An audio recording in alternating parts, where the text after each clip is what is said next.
Merhaba defineci dostum. Nekropole hoş geldin. İhtiyacın olan tek şey doğru bilgi. Beni bulduğuna göre aradığına da artık çok yakınsın.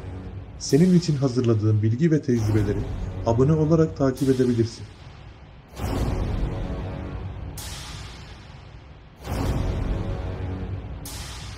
Daha önceki videomuzda paylaştığımız 5 adımla define bulma, yer bulma veya şüpheli alan tespit etme adımlarımızdan ilkini uygulayarak adım adım videonun devamında ilerleyeceğiz. Öncelikle şu an evdeyim. Bu yere gideceğim. Bu yer bu 5 adımdan ilki yer tespiti olarak. Bu yer tespitinde neyi hedef alıyoruz? Kaya su ikilisini hedef alıyoruz. Bu kaya su ikilisinde 3 olmazsa bir tanesinde muhakkak bize bir yaşam belirtisi veya kayalarda bir işçilik belirtiyor. Bu kısmı incelediğimizde şu kısımda bir dere ile karşılaşıyoruz. Bir ırmak ile karşılaşıyoruz.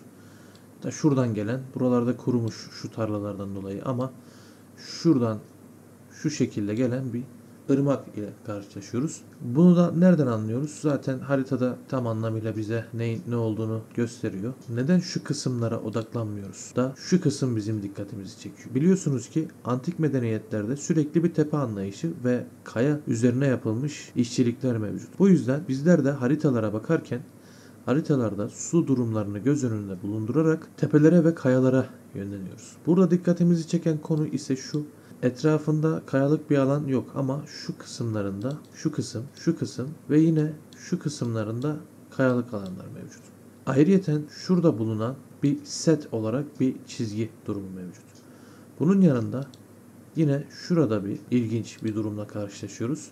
Bu videonun devamında buraya gideceğiz. İzleyeceksiniz. Yani bu videoda tamamen buraya gidiyoruz ve burayı tespit edeceğiz. Nasılmış, ne değilmiş diye burayı tespit edeceğiz. Araziye gidiyoruz. Şu an arazimizi seçtik. İzlediniz. Arazimize gidiyoruz. Gördüğünüz gibi kayalık bir alan kısımdayız. Videoları yine kese kese devam edeceğiz. Çok uzun olmaması için. O size söylemiş olduğum 5 adımı yerine getirerek şu an başladık keşif yapmaya. Şu an etüt yapmaya devam ediyoruz. Bakın burada bir akıntı görüyoruz. Su durumu görüyoruz. Yani bizim için birinci şartlardan birisi tamamlanmış oldu. Bizim için su yaşam belirtisi için önemli. Şimdi biz bu su kaya ikilisinden bir tanesini bulduk. Kayayı da zaten bulduk. Kayayı da birazdan göstereceğiz. Aha, hatta gösterelim. Kaya yapısı da burada. Buradaki su durumunu baktığımız zaman evet bir akıntı var. İlerliyoruz. Burada insanların bahçeleri var. Çok fazla gelinen bir yer olmadığı kesin. Burası sonradan oynanmış su durumu. Bu akıntı sonradan yol açılmış. Bahçeler için gerekse diğer kullanım amacıyla bakın şurada köprü gibi bir şey yapılmış. Geçiş yapılmış. İsterseniz orada bir boşluk testi de yapabiliriz. Çubuğun kullanımı için. O da güzel olur. Şimdi tepemize geliyoruz. Bakın şu kısımda da şu görmüş olduğunuz akıntı bu şekilde geliyor. Böyle devam ediyor. Şimdi bu akıntı yolu belki farklı olabilir ama şuradaki yolu farklı da olabilir ama biz ne yapıyoruz? Eski yollara da bakmak için ağaçlara bakıyoruz. Ağaçlar eski mi? Ağaçlar ne durumda ona bakıyoruz. Eğer ağaçlar büyükse biliyoruz ki bu akıntı yıllar boyunca bu şekilde de devam etmiş. Aynı yoldan devam etmiş. Şu durumlar sonradan yapılma tabii ki. Buraya bir yol açılmış. Şimdi yukarı doğru çıkmaya başlıyoruz. Etütümüzü yaptık. Ne yaptık?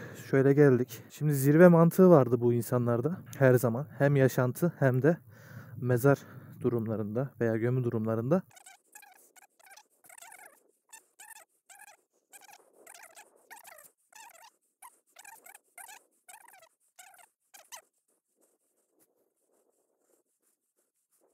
Evet. Biraz yükseğe çıktığımızda küp kırıklarını görmeye başladık. Şöyle biraz daha ilerleyelim. Evet, küp kırıkları. Bu taş. Küp kırığı değil. Biraz daha ilerleyelim, görürüz. Evet, gördüysek demek ki burada bir yaşam alanı var. Bakın.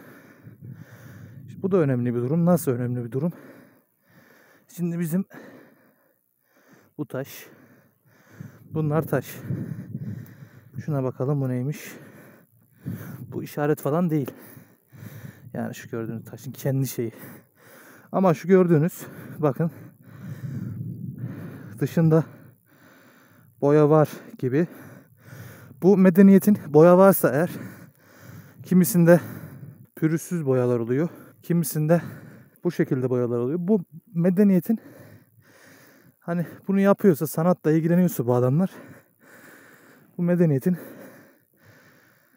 dediğim gibi zenginliğiyle alakalı. Bakın bir tane de burada. Ama bu biraz daha taşa benziyor. Biraz daha taşa benziyor bu. Bunu geç. Bu kayalıklarda bence doğru yönde ilerliyoruz. Çünkü bizi kayalıklar çok güzel bir şekilde ilerletiyor. Burada tam anlamıyla bir işaret göremedim. Bir iki tane gördüm ama onlar da size göstermek istemiyorum. Sizi yanıltabilir. Yani net işaret olmadığı sürece ne yapmıyoruz? Bizi ilgilendirmiyor. Şimdi geldik zirveye. Bakalım bizi burada ne karşılayacak. Şöyle üstten giderim. Belki bir emareyle karşılaşabiliriz. Bu işçilik değil. Burada net bir işçilik yok. Devam ediyoruz. Bize net işçilik lazım. Kaliteli işçilik lazım. Eğer kaliteli işçilik varsa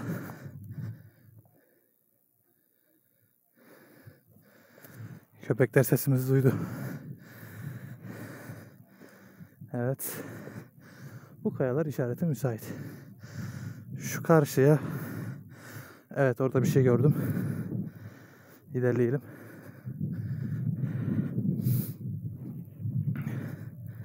İlerleyelim. Bakın. Burada bunu inceleyeceğiz. Şimdi gelip bunu inceleyeceğiz. Ama önce şuna bakmam lazım.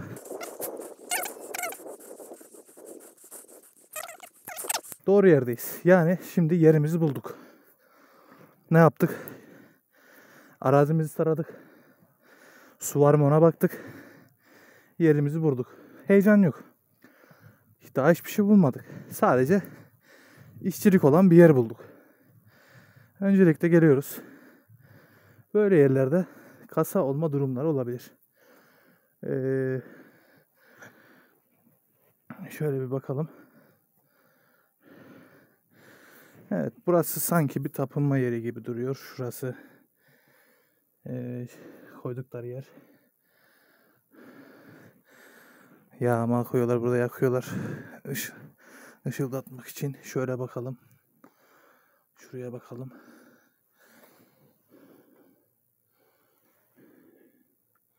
Burası sıvama. Bakın. Şurayı görüyor musunuz? Burası sıvama. Şu değil bak. Bu orijinal. Bu kayanın kendi yapısında olan bir durum. Ama şuraya baktığımız zaman, şu kısma baktığımız zaman buranın sıvama olduğunu görüyoruz.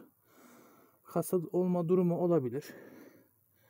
Şu an ihtimalleri değerlendiriyoruz. Bakın. Burası komple sıvama. Şöyle bir inceleyin. İnceleyin. Çünkü şöyle baktığımız zaman böyle bir emareyle karşılaşmıyoruz. Bakın kayanın kendi şeyine bakıyoruz. Şimdi sıvama olma durumuna bakıyoruz ya. Şöyle baktım kayanın şu durumuna. Bu kaya oyulduktan sonra şöyle bir durumu var bu kayanın. Ama buraya geldiğim zaman sanki günümüzdeymiş gibi bir sıvama mevcut. Bunun arkasında kasa olma durumu olabilir. Her yerini sıvamışlar. Biliyorsunuz ki sıvamada nasıl oluyor? Mesela şurada biraz yoğun. Şurası kasa. Bu vatandaş bunun etrafını komple şöyle, şuralar kırılmış. Bakın şuralar kırılmış sıvamın şuraları. Buralar komple sıvıyor ama kasa şurada. Küçücük bir delik. Onun için her tarafı sıvıyor. Bunu kaya mezarlarında da görüyoruz. Evet, buradan burayı bir inceleyelim. Şuna baktığımız zaman da bunu yorumlarda bir belirtin. Yani ben kendi kendime benzetiyor olamam. Bir hayvan figürü var burada. Bunun şöyle şuradan da çekimini yapalım. Şöyle gelelim. Şöyle gelelim. Buradan bir şeye benzemiyor. Yan taraftan bir şeye benziyor. Çok deforme olmuş bu da. Bunun sağını solunu da araştırabiliriz. Bunda da bir bakın, şu kısımlarında oymalar mevcut. Evet, burada bir emare var. Baktığımız zaman şuradan tam anlamıyla gözüküyor. tarafı deforme olmuş ama şu tarafı bize bir şey söylüyor. Büyük ihtimal bakın şu kısma dikkat edin. Görüyor musunuz? Bunu da araştıralım. Buna da bir dedektör tutalım. Yine geliyoruz. Bakın buralarda da oymalar mevcut. Şimdi biz buraya gelerek biz neyin peşindeyiz? Bu adamlar burayı ne için kullanmış? Yani içine tamam belki patlatılmış olabilir ama şurada görmüş olduğunuz gibi burası bir tapınma alanı aslında. Bakın şöyle çok güzel bir tapınma alanı görüyorsunuz. Şu da hayvan figürü. Bakın şu hayvan figürü. Burası tapınma alanı. Yine geliyoruz. Bu kısmı incelediğimiz zaman bu kısımda da şöyle bir dışarıdan çıkıyor burası. Bakın şu kaya buraya oturtulmuş. İçeriden sonradan oyulmuş. Hani siz kasa arıyorsunuz ya. Bunun buradan çıkarması zulüm. Böyle de bir durum var. Bu kaya kendinin kayası değil. Burada boşluklar var. Şu alt tarafında zamanla aşınmış. Bakın aşınma durumlarda görünüyor. Şöyle biraz daha içine girelim.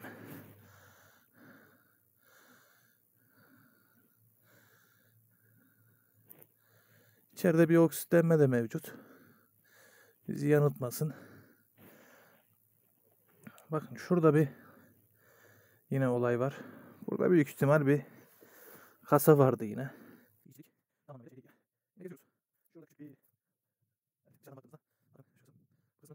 Şöyle bir işaretini de yapmış olabilirler. Bakın şuraya yine patlatmışlar. İçeride bir delik gidiyor. Çok ilginç bir yer. Yani burada hani o daire kasaları var ya. Öyle değil işte o kasalar. Şuraya baktığımız zaman bakın bunun içinde yine burası patlatılmış. Burası çok ilginç bir yer. Bence bu şöyle yapalım. Fenerimiz açık mı? Fenerimiz açık da olmayabilir. Şöyle içine bakalım. Dolmuş içi zaten. İçi dolmuş. Şurada bir kasa durumu da olabilir. Biraz daha inceleyelim. Açılmış yerlere bakıyoruz. Evet. Bakın burada bir tane daha. Bir tane daha. Ama burası açılmamış daha. Hayır burası daha açılmamış. Açılmaya çalışılmış. ya jandarma yakalamış. Çünkü yol üstü. Ya jandarma yakalamış. Burada da bir kaçak kazı yapılmış. Ama şuradan görüyoruz ki, şu kısımdan görüyoruz ki kemerden burasına daha girilmemiş, açılmamış bir yer bulduk. Yarım açılmış diyelim. Yarım açılmış bir yer bulduk. Burası da bakın çünkü şimdi çubukla da geleceğiz zaten. Evet, arazi biraz heyecanlandırdı. Güzel. Şimdi gelelim. Bunun etrafını gezelim. Bakalım bunun gibi. Çünkü büyük bir kaya baktığınızda. Şuna bakalım.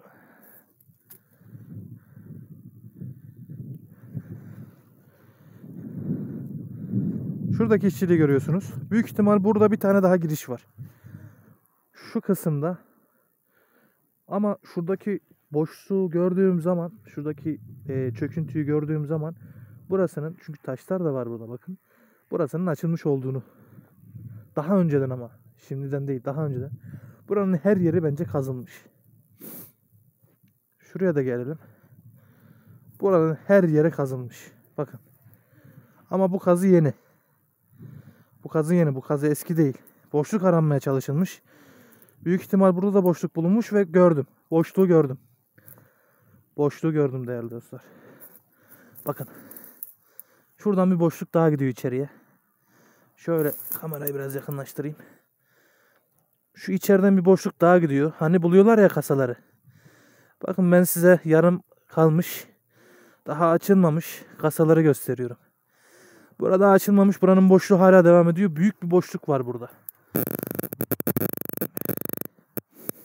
Yani kasa gösteriyorlar şeyleri. Şurada yeni kazılmış. Buranın içinden geçmişler. Kaba tabirle. Bakın aynı durum, işçilik durumu şurada da mevcut. Görüyoruz. Ama medeniyet hakkında hala bir bilgi edinemedik. Bakın şuradaki kasayı da göstereyim size. Gelelim. Bak şurası da kazılmış. Bulunduğumuz yer de kazılmış. Şuradaki kasayı göstereyim size. Şimdi biz geliyoruz. Bakın değerli dostlarım. Kasa durumundan şüpheleniyoruz ya. Açılmış kasalara gittik. Geldik buraya. Çok rüzgar geliyor. İnşallah çok rahatsız etmiyordur sesi. Kasamızı gördük mü? Gördük. Çok güzel açılmış bir kasa. Bunun sıvamasına bakıyoruz. Sıvaması şurada mevcut. Bakın o içeride ilk gördüğümüz sıvamayla aynı. Şunlara bakıyoruz. Sıvama aynı. Gelin gidelim. Şimdi önce kasa olarak şüphelendiğimiz yere gidiyoruz. Açılmış kasalara baktık. Bakın yere kazmışlar. Yerde bir şey yok. Geldik. Değerli dostlarım. Aynı sıva. Aynı sıva. Burada da yani böyle anlayamayız aslında da şöyle anlarız. Şöyle cingi taş var mı? Şöyle güzel. Evet şu güzelmiş.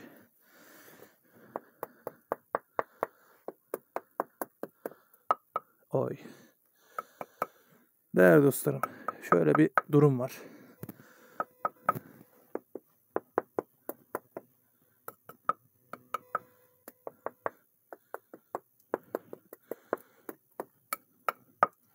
Çok da ses yapmak istemiyorum. Yol üzeri. Bir de jandarmayla uğraşmayalım. Kaçak kazı falan yapmıyoruz. Sadece inceleme yapıyoruz. Şurada bir boşluk var. Gördüğünüz gibi. Şimdi ben gelip bunu kendim sıvayamam. Yani şeyleri sıvayamam. Ama şuradan bir şey var. Yoğun olduğu yerde bir deformasyon var şurada. Şöyle.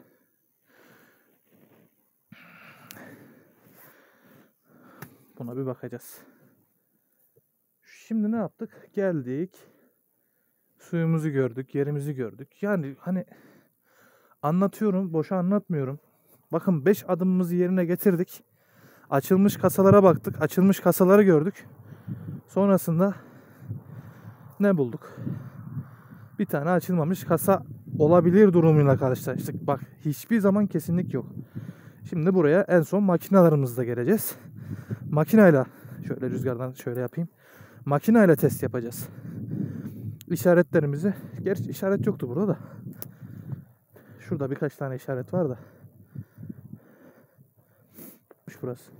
Yine aynı sıvayla karşılaşıyoruz ama bakın. Aynı sıva durumuyla karşılaşıyoruz.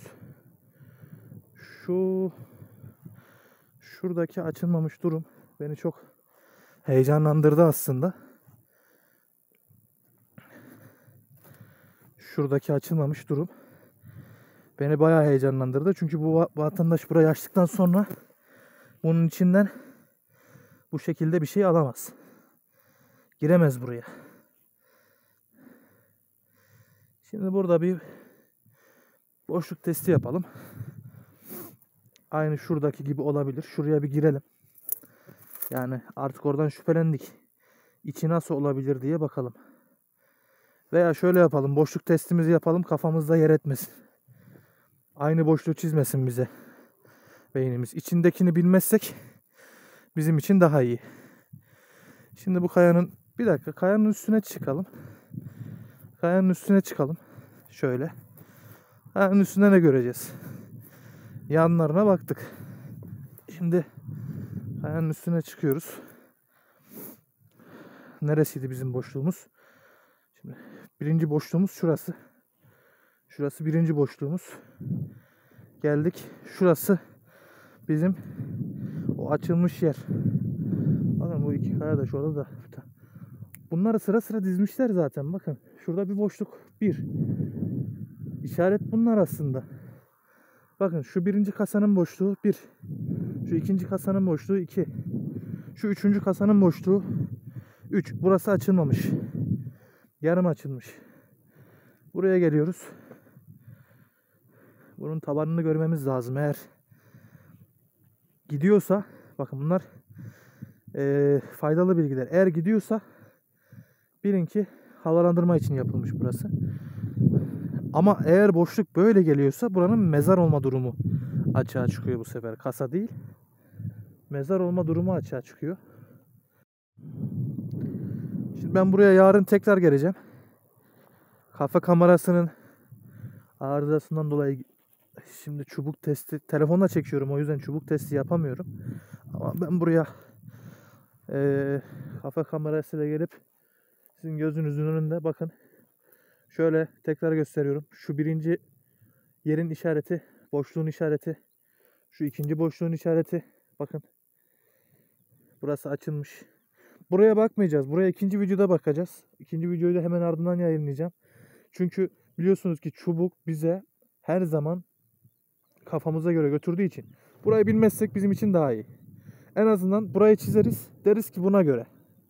Ona göre bir fikrimiz olur. Bakın şu işaretinde boşluğu şöyle. Ama bu boşluk yani benim tam hoşuma giden bir boşluk değil. Diğeri tespit etmiş oluyoruz.